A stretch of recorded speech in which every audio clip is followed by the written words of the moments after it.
திருபுவனம் இளைஞர் மரணம் தொடர்பாக மதுரை மாவட்ட நீதிபதி விசாரணையை தொடங்கினார். முதல் கட்டமாக கோவில் ஊழியர்கள் உள்ளிட்டோரிடமும் விசாரணை நடத்தினார். சிவகங்கை மாவட்டம் திருபுவனம் அருகே மடப்புரம் கோயிலுக்கு கடந்த மாதம் 27ஆம் தேதி சென்ற பக்தர் ஒருவரின் நகை மாயமான விவகாரத்தில் விசாரணைக்கு அழைத்துச் செல்லப்பட்ட கோயில் காவலாளி அஜித் குமாரை காவலர்கள் சரமாரியாக தாக்கியதில் உயிரிழந்தார். இவ்வழக்கை விசாரித்த உயர்நீதிமன்ற மதுரை கிளை உத்தரவின் பேரில் மாவட்ட நீதிபதி ஜான் சுந்தர்லால் சுரேஷ் திருபுவனத்தில் விசாரணையை தொடங்கினார்.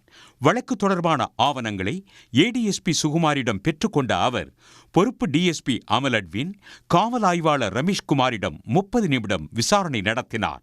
அதன்பின் கோயில் ஊழியர்கள் வரிசையாக விசாரிக்கப்பட்டனர். போலீசார் தாக்கியதை செல்போனில் படம் பிடித்த கோயில் ஊழியர் சத்தீஸ்வரன் முதலில் அழைக்கப்பட்டார். தொடர்ந்து மற்ற ஊழியர்களான பெரியசாமி, கோயில் உதவி ஆணையரின் கார் ஓட்டுநர் கார்த்திக், ஆட்டோ ஓட்டுநர் அருண், அஜித்குமாருடன் விசாரணைக்கு அழைத்துச் செல்லப்பட்ட அவரது நண்பரான பிரவீன், கோயில் பாதுகாவலர் சீனிவாசன் ஆகியோரிடம் விசாரணை நடத்தப்பட்டது.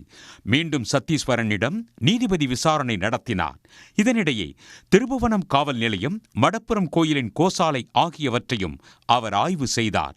காலை 10:20க்கு தொடங்கிய விசாரணை 9 மணி நேரத்தை கடந்தும் தொடர்ந்தது. உடனுக்குடன் செய்திகளை தெரிந்து கொள்ள சன் நியூஸ் பெல் ஐகானை கிளிக் பண்ணுங்க.